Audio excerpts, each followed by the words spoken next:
Hello everyone, welcome back to another video of commerce lab. मेरा नाम है जुनैद अंसारी। हमारा क्लास 11 अकाउंटिंग का सीरीज़ चल रहा था, चैप्टर नंबर 1 चल रहा था इस सीरीज़ में। ठीक है, इसमें हमने बहुत सारे टॉपिक्स कवर कर लिए थे।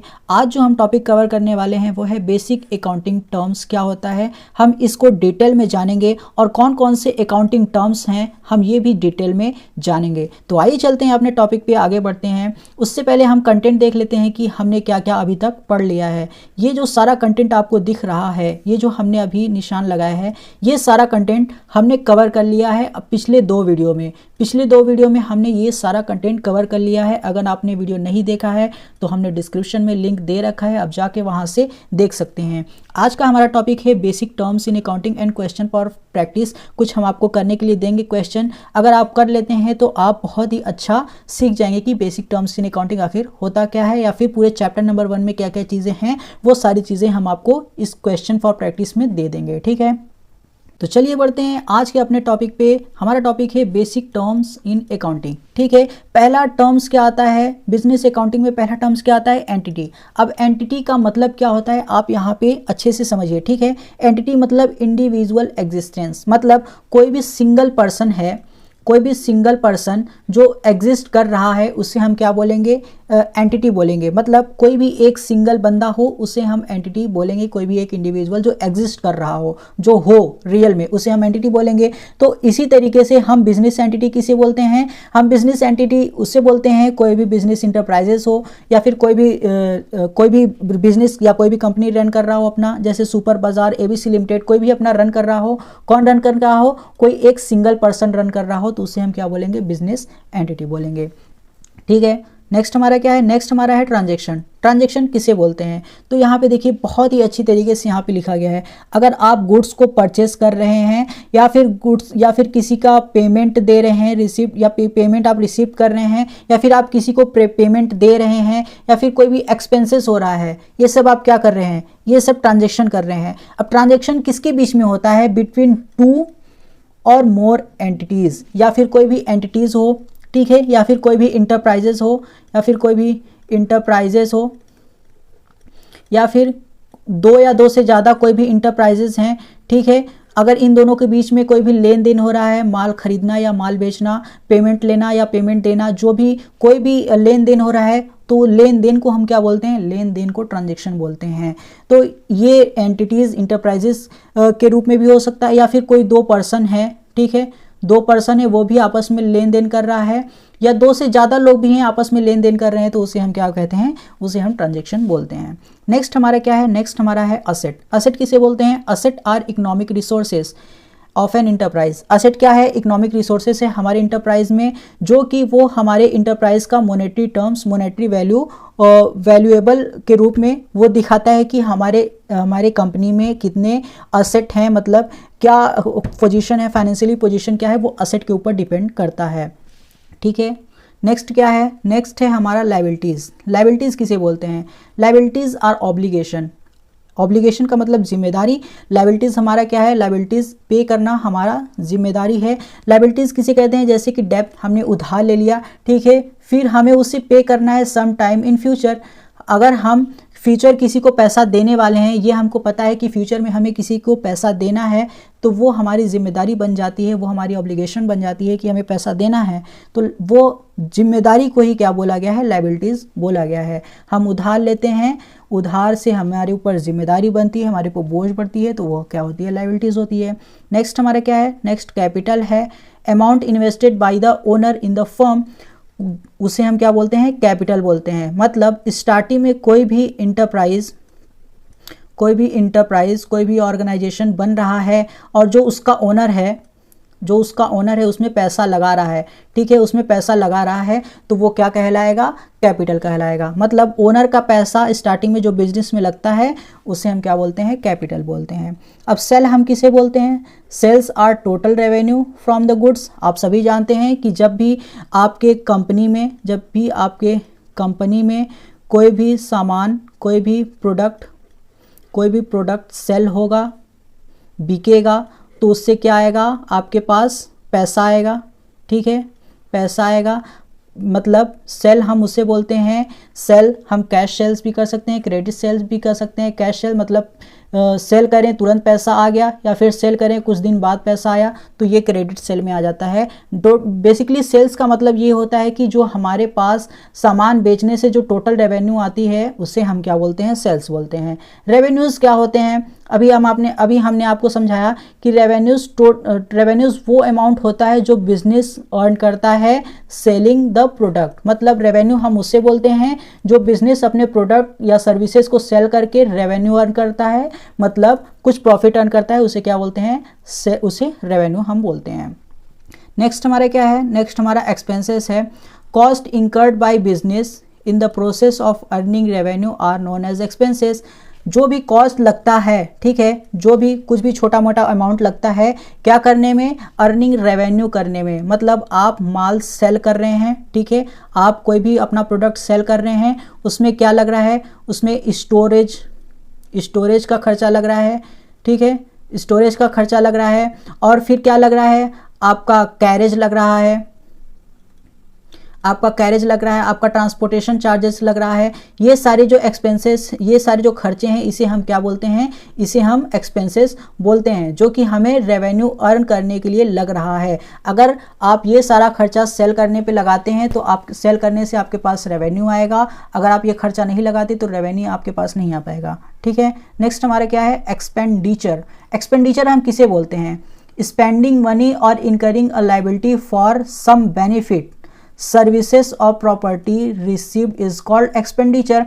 एक्सपेंडिचर का सिंपल सा मतलब ये है, एक्सपेंसेस का मतलब ये है कि जो चीज़ें आप रेवेन्यू को मतलब अर्निंग करने के लिए, बिजनेस में पैसा लाने के लिए आप माल सेल करते हैं, उसके पीछे जो कॉस्ट खर्चा करते हैं, जो पैसा लगाते हैं, वो क्या होता है, एक्सपेंसेस होता है। बट यहाँ पे एक्सपेंडिचर डिफरेंट है। आप मनी स्पेंड कर रहे हैं किसके ऊपर, मशीनरी खरीदने के ऊपर, जो भी प्रोडक्ट बना रहे हैं उसका मशीन खरीदने के ऊपर आप इन्वेस्टमेंट कर रहे हैं, या फिर ये एक्सपेंडिचर कर रहे हैं। गुड्स परचेज कर रहे हैं, मतलब आप फर्नीचर परचेज कर रहे हैं, तो ये क्या कहलाएगा, एक्सपेंडिचर कहलाएगा। मतलब आप जो लॉन्ग टर्म के लिए एक्सपेंस कर रहे हैं वो हमारा क्या हो गया, वो एक्सपेंडिचर हो गया। और जो शॉर्ट टर्म के लिए आप यहाँ पे एक्सपेंस कर रहे हैं वो क्या हो गया, वो एक्सपेंसेस हो गया। नेक्स्ट हमारा क्या है, नेक्स्ट हमारा प्रॉफिट है। प्रॉफिट हम किसे कहते हैं, excess of revenues period over its related expenses. मतलब जितना आप कॉस्ट लगाए हैं माल को सेल करने में, ठीक है, जितना आप कॉस्ट लगाए हैं माल को सेल करने में, अगर उससे ज़्यादा आप अर्निंग कर लिए, अगर उससे ज़्यादा आपके पास पैसा आ गया कॉस्ट को माइनस करने के बाद, तो वो आपका क्या हो गया, वो आपका प्रॉफिट हो गया। ठीक, आई होप कि आप लोगों को समझ में आ रहा होगा। नेक्स्ट हमारा क्या है, नेक्स्ट हमारा गेन है। अब हम गेन किसे बोलते हैं, profit that arises from event और transactions which incidental business such as sale fixed asset. जब भी आप कोई भी फिक्स्ड असेट को सेल करते हो, आपका फिक्स्ड असेट क्या है, फर्नीचर है, मशीनरी है, ये आपके क्या है, ये आपके फिक्स्ड असेट हैं। ये डेली आपको सेल नहीं करना है, ठीक है। जब भी आप अपने फिक्स्ड असेट को सेल करते हैं तो वो मतलब ये तो आप डेली सेल नहीं करेंगे। अपना जो प्रोडक्ट जिस चीज़ से बनाते हैं, जिस मशीन से आप प्रोडक्ट बनाते हैं, वो डेली तो सेल नहीं करेंगे। जब वो कभी ख़राब होगा या आपका बेचने का मन होगा तभी आप उसे सेल करेंगे। तो मतलब जो भी इमीडिएटली प्रॉफिट होता है, ठीक है, हमारे कंपनी को जो इमीडिएटली प्रॉफिट होता है कोई भी मशीनरी सेल करके, फर्नीचर सेल करके या फिर गुड्स सेल करके बल्क क्वांटिटी में, तो वो क्या कहलाता है, वो हमारा गेन कहलाता है। ठीक है, मतलब इमीडिएटली जो आपको इंसिडेंटल केस में, जैसे कि आपका मन नहीं है फिर भी आपको बेचना पड़ा है तो अपने फर्नीचर को, मशीनरी को, तो आपका गेन कहलाता है। नेक्स्ट क्या है, नेक्स्ट लॉस है। लॉस आप जानते हैं कि जो हमारा एक्सपेंसेस ज़्यादा हो गया और जो रेवेन्यू था वो कम हो गया। ठीक है, हमारा एक्सपेंसेस ज़्यादा हो गया, रेवेन्यू जो था वो कम हो गया, तो यहाँ पे हमारा क्या हो गया, लॉस हो गया। ठीक है, नेक्स्ट हमारा क्या है, डिस्काउंट। आप डिस्काउंट जानते ही हैं कि कोई भी सामान लेने जाते हैं उसमें आप कोई भी डिडक्शन कराते हैं प्राइस में, तो वो हमारा डिस्काउंट हो गया। गुड्स सोल्ड करने में अगर आप सेलर हैं, सेलर के पॉइंट ऑफ व्यू से अगर आप डिस्काउंट दे रहे हैं तो आपको क्या करना पड़ेगा, आपको डिस्काउंट देना पड़ेगा। मतलब आप क्या कर रहे हैं, डिस्काउंट अलाउड कर रहे हैं। अगर आप बायर के पॉइंट ऑफ व्यू से देखेंगे तो आप क्या कर रहे हैं, डिस्काउंट रिसीव कर रहे हैं। ठीक है, डिस्काउंट रिसीव कर रहे हैं। नेक्स्ट क्या है, वाउचर। वाउचर किसे कहते हैं, डॉक्यूमेंट्री एविडेंस। वाउचर हम डॉक्यूमेंट्री एविडेंस एक होता है, हम उसे बोलते हैं जो सपोर्ट करता है ट्रांजैक्शन, जो सपोर्ट करता है हर एक ट्रांजैक्शन को, उसे हम क्या बोलते हैं, वाउचर बोलते हैं। गुड्स क्या होता है, it refers to the product in which business unit dealing, that is terms of which buying and selling और प्रोड्यूसिंग एंड सेलिंग। मतलब गुड्स हम उसे बोलते हैं जो हम अपने बिजनेस में कोई भी सामान लाए हैं, जैसे हम पेन लाए हैं, ठीक है, पेन बल्क क्वांटिटी में लाए हैं, तो ये हमारा क्या हो गया, गुड्स हो गया। हम पेन बनाते नहीं हैं, बट हम पेन बेचने के लिए कहीं और से खरीद के लाए हैं, तो हम ट्रेडिंग कर रहे हैं, मतलब हम बिजनेस रन कर रहे हैं, तो हम बेचने के लिए लाए हैं। मतलब कोई भी बिजनेस सामान खरीदता है या फिर प्रोड्यूस करता है बेचने के लिए, बल्क क्वांटिटी में, तो उसे क्या बोलते हैं, उसे हम गुड्स बोलते हैं, ठीक है। नेक्स्ट हमारा क्या है, नेक्स्ट हमारा ड्राइंग्स है। ड्राइंग्स हम किसे बोलते हैं, विड्रॉल मनी या goods by the owner from the business personal use known as drawing. मतलब अगर कोई भी ओनर है, ठीक है, कोई भी ओनर है, वो विड्रॉ करता है मनी, ओनर या मनी विड्रॉ करता है या फिर गुड्स विड्रॉ करता है, मतलब निकालता है, लेता है अपने पर्सनल यूज़ के लिए, ठीक है, अपने पर्सनल यूज़ के लिए, तो उसे हम क्या बोलेंगे, उसे हम ड्राइंग बोल देंगे, ठीक। आई होप कि आप लोगों को समझ में आया होगा। नेक्स्ट क्या है, नेक्स्ट परचेस है। परचेस का बेसिकली मतलब ये है खरीदना। तो आप समझ जाइए कि अगर आप परचेस कर रहे हैं, कैश में परचेस कर रहे हैं, तो वो कैश परचेस हो गया, और कैश क्रेडिट में परचेस कर रहे हैं तो वो क्रेडिट में परचेस हो गया, ठीक है। बिजनेस में परचेस कर रहे हैं, गुड्स को परचेस कर रहे हैं बल्क क्वांटिटी में, तो वो गुड्स परचेस हो गया बिजनेस पॉइंट ऑफ व्यू से, ठीक है। तो परचेस का मतलब खरीदना होता है। नेक्स्ट क्या है, नेक्स्ट स्टॉक। आप जानते हैं इन्वेंट्री, जब तक आपके पास इन्वेंट्री नहीं होगा तो आप एक बिजनेस रन नहीं कर सकते, क्योंकि अगर आपके पास स्टॉक ही अवेलेबल नहीं है तो आप अपने कस्टमर को टाइमली अपना प्रोडक्ट नहीं प्रोवाइड करा पाएंगे, ठीक है। नेक्स्ट क्या है, नेक्स्ट हमारा डेटर है। डेटर और क्रेडिटर, ये दो आप बहुत ही ध्यान से और अच्छे से सुनिएगा और समझिएगा। डेटर हम किसे बोलते हैं, debtor are person other entities who own enterprise amount buying goods services on credit. Debtor का बेसिकली मतलब ये समझ लीजिए, एक सेलर है, सेलर मान लीजिए आप सेलर हैं, ठीक है, आप कोई दूसरे पर्सन को अपना सामान क्रेडिट पे दे रहे हैं, उधार पे, ठीक है, क्रेडिट पे दे रहे हैं। वो कहा कि हम कुछ समय बाद आपको अपना पैसा वापस कर देंगे, ठीक है। ये जो हम इसे क्रेडिट पे दिए हैं, तो ये हमारा क्या बन गया, ये हमारा डेटर बन गया।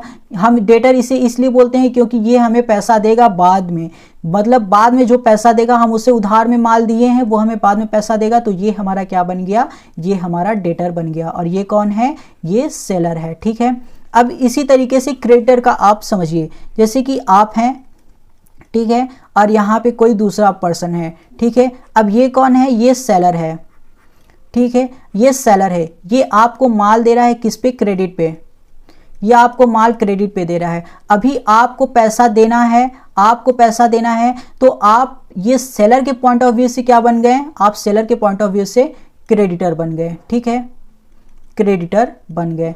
ऐसे ही ये डेटर और क्रेडिटर का कॉन्सेप्ट चलता है। अगर आपको किसी से पैसा लेना है तो वो आपका डेटर हो गया, अगर आपको किसी को पैसा देना है तो वो आपका क्या हो गया, क्रेडिटर हो गया। नेक्स्ट हमारा आ गया क्वेश्चन फॉर प्रैक्टिस। यहाँ तक था आपका बेसिक टर्म्स इन अकाउंटिंग, ठीक है, यही है बेसिक अकाउंटिंग टर्म्स, जो कि बहुत ज़्यादा नहीं है, अगर आप ध्यान से पढ़ेंगे तो बहुत अच्छी तरीके से समझ में आ जाएगा।